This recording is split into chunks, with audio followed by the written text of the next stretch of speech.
কবরে মাটি দেয়ার দোয়া।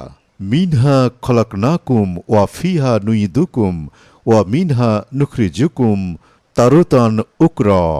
অর্থ, এ মাটি থেকেই আমি তোমাদেরকে সৃষ্টি করেছি, এ মাটির মধ্যেই আবার ফিরিয়ে নিয়ে যাব এবং এ মাটি থেকেই আবার বের করব। সূরা তোহা আয়াত ৫৫। প্রেক্ষাপট: আল্লাহর নির্দেশে হযরত মুসা আলাইহিসসালাম যখন ফেরাউনকে দ্বীনের দাওয়াত দিতে গেলেন, তখন বিতর্ক শুরু হল। এক পর্যায়ে ফেরাউন বলল, তোমাদের রব কে হে মুসা? উত্তরে মুসা আলাইহিসসালাম বললেন, আমাদের রব তিনি, যিনি প্রত্যেক জিনিসকে তার আকৃতি দান করেছেন, তারপর তাকে পথ নির্দেশ দিয়েছেন।